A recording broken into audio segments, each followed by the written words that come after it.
الحمد للہ الحمد للہ وکفا وسلام علی عباده الذین اصطفى اما بعد فاعوذ باللہ من الشیطان الرجیم بسم اللہ الرحمن الرحیم للرجال نصیب مما ترک الوالدان والاقربون وللنساء نصیب مما ترک الوالدان والاقربون مما قل منه او کثر نصیبا مفروضا صدق اللہ العظیم۔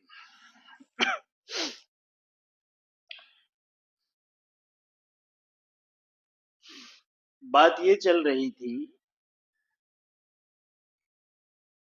کہ میت کے ترکے سے وراثت کی تقسیم سے پہلے کچھ حقوق متعلق ہوتے ہیں۔ جب ان حقوق کو ادا کر لیا جائے گا، اس کے بعد اگر کچھ مال بچے تو وہ وراثت کے اصول کے مطابق جو شرعی ورثہ ہیں ان میں تقسیم ہوگا۔ بہت ممکن ہے کہ ایسا ہو جائے کہ پہلے حقوق ہی میں مال ختم ہو جائے تو وراثت میں بٹنے کا سوال ہی نہیں آتا۔ اس وجہ سے تقسیم وراثت سے پہلے جو حقوق ہیں ان کو جاننا اور سمجھنا اور ان کی تفصیلات کو معلوم کرنا بہت ضروری ہے۔ سب سے پہلا حق تجہیز و تکفین کا ہے۔ کفن دفن پر جو خرچ ہو وہ میت کے مال میں سے کیا جائے۔ اچھا، اس کا مطلب یہ بھی نہیں کہ کوئی دوسرا نہیں کر سکتا، لیکن دوسرے کسی پر ضروری نہیں ہے۔ جب وہ صاحب مال ہے تو اسی میں سے خرچ کر دیا جائے۔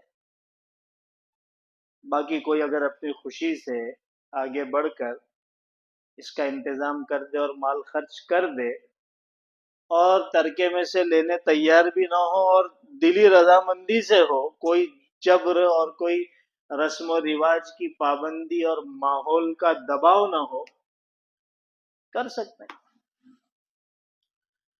اس کے بعد جو مال بچتا ہے اس میں نے آپ کو کہا تھا کہ جو قرض ہوتا ہے اس کو ادا کیا جاتا ہے۔ بہت سی مرتبہ ایسا ہوتا ہے کہ مرنے والا مال بہت چھوڑتا ہے لیکن اس سے زیادہ قرض چھوڑتا ہے، اور اسی قرض کی ادائیگی میں پورا مال ختم ہو جاتا ہے۔ اب اگر وارثین شریف النسل ہیں اور اس بات کا انہیں احساس ہے کہ ابا کا قرضہ ادا کرنا چاہیے ورنہ آخرت میں سخت پکڑ ہوگی تو وہ دے دیتے ہیں، ورنہ بہت سے تو ترکے میں سے قرض ادا کرنے کے لیے بھی تیار نہیں ہوتے، جبکہ اس ترکے میں اس میت کا حق ہے کہ اس کے قرضے کو ادا کیا جائے۔ اور جو اللہ کے دین ہے، جیسا کہ میں نے گزشتہ جمعہ عرض کیا تھا کہ کچھ قرضے ایسے ہوتے ہیں جو آدمی پر رہ جاتے ہیں، زکوٰۃ ادا نہیں کی، کئی سالوں کی ارادہ تھا کہ ادا کریں گے، حساب بھی کر رہا تھا، لیکن مال خرچ کرنے کا یا تو موقع نہیں تھا، حالات نہیں تھے، یا فی الحال دل نہیں ہو رہا تھا، کریں گے آگے۔ اور پھر اذا جاء اجلهم لا يستأخرون ساعة ولا يستقدمون، ایک سیکنڈ آگے پیچھے تو موت ہوتی نہیں، موت نے اپنا پنجہ گاڑا اور آدمی دنیا سے چلا گیا، قرض خدا کا رہ گیا۔ اسی طریقے سے نمازوں کا مسئلہ ہے، روزوں کا مسئلہ ہے، قسم کے کفاروں کا مسئلہ ہے، دیتوں کا مسئلہ ہے، اور اسی طریقے سے روزوں کے کفاروں کا مسئلہ ہے، بہت سارے مسائل ہیں جو انسان کے ذمے رہ جاتے ہیں، کچھ کا تو انسان کو پتہ بھی نہیں ہوتا۔ اب یہ سارے کفارے ادا کرنے تھے زندگی میں، نہیں کر پایا، زکوٰۃ ادا نہیں کر پایا، تو ایسی شکل میں آدمی کو چاہیے کہ وہ وصیت کر لے اپنی زندگی میں کہ اگر میری زندگی نے مجھ سے وفا نہیں کیا اور میں دنیا سے چلا گیا تو میرے مال میں سے ان سارے دیون کو ادا کیا جائے۔ عربی میں اس کو دین کہتے ہیں۔ تو پھر وارثوں پر ضروری ہوتا ہے کہ 1/3 مال میں سے جتنے بھی اس قسم کے قرض ہوتے ہیں اللہ کے، ان کو ادا کیا جاتا ہے۔ بھئی ان کی اتنی زکاتیں ہیں، ادا کر دو، اتنی نمازیں رہ گئی تھی، اتنا فدیہ دے دو، اتنے روزے رہ گئے تھے، اتنا فدیہ ادا کر دو۔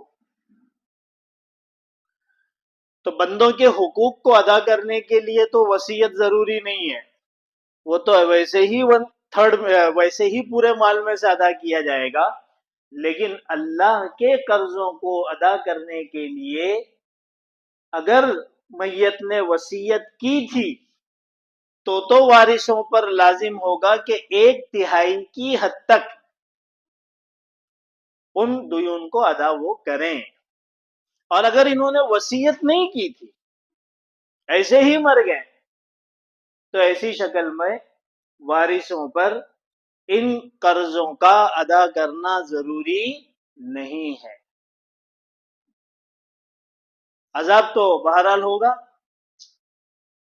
اب اگر وارث آپس میں مشورہ کریں یا کسی ایک وارث کے دل میں یہ بات آ جائے کہ چلو ہم اپنی طرف سے ادا کرتے ہیں، تو اس کو پورا اختیار ہے، اور یہ بہت بڑا حسن سلوک ہوگا، حق کی ادائیگی ہوگا اپنے باپ اور اپنے ماں کا کہ ان کے وصیت کے بغیر اس نے ادا کیا۔ تو بہرحال یہ دوسری شکل ہے قرض کی، چاہے وہ بندوں کا قرض ہو چاہے وہ اللہ کا قرض ہو، اس کو ادا کرنے کا معاملہ آتا ہے۔ تیسرے نمبر پر جائز وصیت کا مسئلہ آتا ہے، جہاں پر ہماری بات ختم ہوئی تھی پچھلے جمعہ میں، کہ اگر مرنے والے نے کوئی جائز وصیت کی ہے تو اس کا پورا کرنا بھی 1/3 مال میں سے ضروری ہے۔ 1/3 کا مطلب ہوتا ہے 1/3، 33.33۔ اتنے مال میں سے آپ کے لیے ضروری ہے کہ ان کی جائز وصیت کو پورا کریں۔ اس سے اگر زیادہ کی وصیت کی تھی تو وارثوں پر اس سے زیادہ کی وصیت پر عمل کرنا ضروری نہیں ہے۔ جائز وصیت کیا مطلب اس کا؟ ایسے لوگوں کے لیے وصیت کی جو وارث نہیں ہے۔ آج کا بیان تھوڑا جاگنے کی حالت میں سننا۔ ایسے لوگوں کے لیے وصیت جو وارث نہیں ہے، یہ جائز وصیت ہے، اس لیے کہ وارث کے لیے وصیت صحیح نہیں ہوتی۔ کیا مطلب؟ اللہ کے رسول نے فرمایا ان اللہ اعطى لكل ذي حق حقه فلا وصیۃ لوارث، صحیح حدیث۔ اللہ تعالیٰ نے ہر حقدار کو اس کا حق دے دیا ہے، یعنی حق وراثت۔ اب کسی وارث کے لیے کوئی وصیت جائز نہیں ہے۔ لہذا جو لوگ وارث ہیں، جیسے بیوی وارث ہے، بچے وارث ہیں، اور بھی بہت ساری شکلیں ہوتی ہیں جو وارث ہوتے ہیں اس وقت، ان کے لیے وصیت نہیں کی جا سکتی۔ وصیت آپ ان لوگوں کے لیے کر سکتے ہیں جو آپ کے وارث نہیں بن رہے ہیں۔ جیسے مثال کے طور پر 100 کروڑ مسلمانوں میں سے کسی ایک کے دل میں آیا کہ فلاں امام صاحب بہت حالات میں، تو انہوں نے اس امام صاحب کے لیے وصیت کی کہ میرے مرنے کے بعد ان کو 1,00,000 روپے دے دینا. ماشاءاللہ کروڑوں چھوڑ کے گئے. دل پر پتھر رکھ کر انہوں نے وصیت کی کہ ان کے لیے 1,00,000 روپے میرے مرنے کے بعد دے دینا. تو امام صاحب تو ان کے وارث ہیں ہی نہیں، نہ علاقے والے ہیں، نہ خاندان والے ہیں، نہ نسل سے ہیں، نہ نسب سے ہیں. اب یہ جب مریں گے تو تجہیز و تکفین، قرض کی ادائیگی، اس کے بعد پوچھا جائے گا کوئی جائز وصیت ہے تو بولے ہاں بھائی لکھ کے دیے تھے اپنے مسجد کے امام صاحب کے لیے 1,00,000 روپے وصیت ہے، تو 1,00,000 روپے امام صاحب کو دے دیا. اسی طریقے سے کسی مدرسے کے لیے، کسی مسجد کے لیے، کسی یتیم خانے کے لیے، کسی غریب علاقے میں غریبوں کے لیے گھر بنانے کے لیے، یا کسی جگہ پر کنواں کھدوانے کے لیے، پانی کا نل لگانے کے لیے، کسی جگہ پر سڑک بنانے کے لیے، بہت سارے کام ہیں صدقہ جاریہ والے، ان کے لیے وصیت کر دی تو اس کے مال میں سے 1/3 میں سے ان سب کو ادا کیا جائے گا. یہ کہتے ہیں جائز وصیت. لیکن ہمارے یہاں معاشرے میں جو ناجائز وصیت ہے اس کے بارے میں عمل ہوتا ہے کہ باپ اپنے ہی اولاد کے لیے وصیت کرتا ہے اور ول بنا کر پیپر چھوڑ کے جاتا ہے، جو آگے جا کر شریعت کے خلاف ایک مسئلہ بن جاتا ہے. اور وہ کیا ہے؟ وہ یہ ہے کہ باپ یہ سوچتا ہے کہ میرے مرنے کے بعد یہ میرے بچے جو میری زندگی میں اتنا لڑ رہے ہیں، بعد میں پتہ نہیں کون سا طوفان برپا کریں گے، کورٹ کچہری، پولیس اور خاندان کے بڑے اور باہر کے لوگوں کو جمع کریں گے، پتہ نہیں کیا کیا کریں گے. تو میں اپنے بچوں کے لیے وصیت کر دیتا ہوں. یہ میں ہواؤں کی بات نہیں کر رہا ہوں، میں 25 سال سے پریکٹس کر رہا ہوں، ایسے سینکڑوں مسائل الحمدللہ حل کیے، دیکھے نہیں. تو باپ وصیت کرتا ہے. کیا وصیت کرتا ہے؟ کہ میری یہ پراپرٹی ہے، فلاں جگہ پر 2 BH کا ایک فلیٹ ہے، فلاں جگہ پر دکان ہے، فلاں جگہ پر فیکٹری ہے، فلاں جگہ پر کھیتی ہے، فلاں جگہ پر پلاٹ ہے، وغیرہ وغیرہ، اتنا کیش ہے. تو فلاں میرے بیٹے کو یہ 2 BH کا فلیٹ میرے مرنے کے بعد ملے گا، فلاں بیٹے کو وہ دکان جو ہے ملے گی، میری بیٹی کو جو ہے وہ یہ جو ہے پلاٹ ملے گا، اور یہ اور وہ اس طرح کے بہت سارے وہ وصیتیں کرتا ہے اور ول بناتا ہے. یہ وصیت یہ وہ کر رہا ہے اپنے ان بچوں کے لیے جو خود وارث ہیں، مرنے کے بعد ان کا حصہ وراثت کا ہے، اور وہ حصہ اللہ کی طرف سے مقرر ہے کہ کس کو کتنا ملے گا. اور اس نے جو وصیت بنائی وہ بالکل اس وراثت کے قانون کے خلاف بنائی.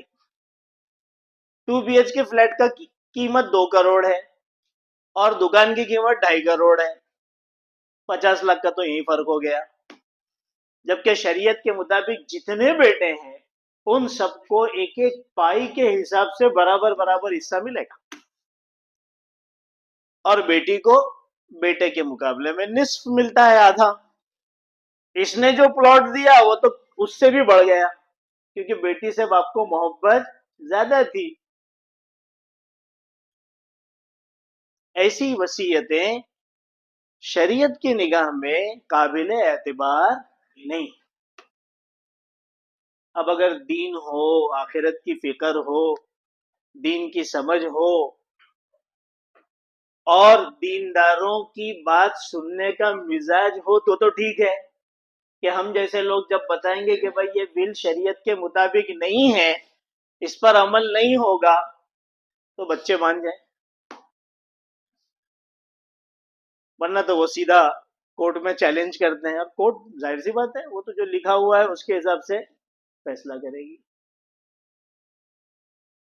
تو یہ جو شریعت میں آتا ہے کہ بھائی آپ اپنے مرنے سے پہلے وصیت کر جاؤ، وہ ان وارثوں میں نہیں،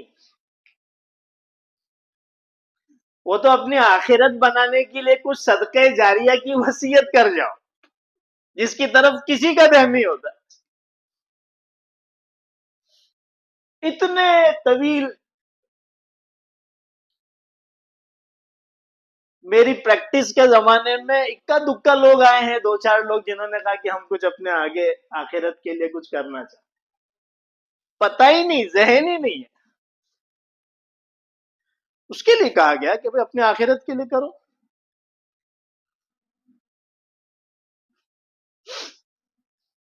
تو جائز وصیت ہونا ضروری ہے. اس طرح کی جو وصیتیں ہوتی ہیں اور اس طرح کی جو ول بنائی جاتی ہیں وہ شریعت میں معتبر نہیں ہوتی. اب اگر خدا نخواستہ آپس کی رضامندی سے یا مجبوری میں اس ناجائز طریقے سے بنائے گئے ول پر عمل کر لیا گیا، کسی کو زیادہ ملا کسی کو کم ملا اور اس نے اپنا اپنا لے لیا کہ جو مل رہا ہے وہ لے لو، تو یہ در حقیقت شریعت کے قانون کی خلاف ورزی بھی ہے اور ساتھ ساتھ میں دوسروں کے حقوق کو مارنا بھی ہے. کل آخرت میں اس کا حساب دینا پڑے گا. بعض لوگ کہتے ہیں کہ ابا کی خواہش یہی تھی، بڑی چاہت سے ابا نے بنایا، وہ چاہ رہے تھے کہ یہ اس کو ملے اور بیٹی کو یہ ملے. ٹھیک ہے، خواہش تھی، لیکن وہی خواہش معتبر ہے جو شریعت کے دائرے میں ہو. شریعت کے دائرے سے باہر خواہشات کا کوئی اعتبار نہیں، کوئی لحاظ نہیں کیا جائے. لیکن اگر کرنا ہی ہے تو اس کا راستہ ہے. راستہ کیا ہے؟ راستہ یہ ہے کہ تقسیم شریعت کے مطابق کی جائے، ہر ایک کو اس کا حصہ ہینڈ اوور کیا جائے، اور اس کے بعد ابا کی وصیت کے مطابق ہر آدمی اپنے میں سے دوسرے کو گفٹ کر دے. یہ ہو سکتا ہے کہ ابا کے وصیت کے مطابق مجھے 2 کروڑ آنا تھا، لیکن وراثت کے اصول کے مطابق مجھے 2.5 کروڑ آ گیا، اور دوسرے بھائی کو اتنا آنا چاہیے تھا وصیت کے مطابق اور وراثت کے مطابق اتنا آ گیا. میرے میں 50 لاکھ ابا کی خواہش کے مطابق زیادہ آ گیا، اٹھا کے دے دے. اتنا مگر دل کے اندر اتنی وسعت ہے اس پر عمل کر لے، گفٹ کر سکتا ہے. لیکن اس وصیت کے اوپر عمل کرنے کے لیے وراثت کے قانون کے خلاف نہیں جا سکتے. نصیبا مفروضا، اللہ فرماتے ہیں یہ اللہ کی طرف سے مقرر کیا ہوا قانون اور اصول ہے، اس میں ذرا برابر بھی آپ آگے پیچھے نہیں کر سکتے.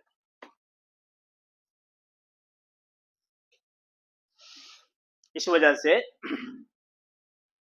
وصیت کے قانون کو سمجھیں، وراثت کے قانون کو سمجھیں، اور اگر زندگی میں کبھی دل میں آئے کہ کچھ کرنا ہے تو اس کے جو ماہرین ہیں ان سے جا کر صلاح مشورہ کریں، اس کے مطابق آپ وصیت بنائیں. وصیت کیسی بن سکتی ہے؟ وصیت بن سکتی ہے وراثت کے مطابق. دیکھیے یہ مسائل آپ کو کوئی بتائے گا نہیں، جلدی بتا رہا ہوں، اس کو اچھے سے سمجھ لیجیے.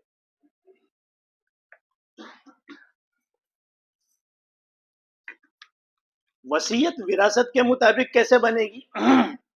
مثال کے طور پر میرے 2 بیٹے 2 بیٹیاں ہیں اور میری بیوی ہے. اگر آج میں مر جاؤں تو میری بیوی کو ملے گا 1/8، 8واں حصہ، یعنی 12.5، اور جو بچا 80.5، 87.5 جو حصے بچے ہیں، اس میں دونوں بیٹوں اور دونوں بیٹیوں کو ملنا ہے. لڑکوں کو 2 اور لڑکیوں کو 1، یعنی 6 حصے کرنے ہیں.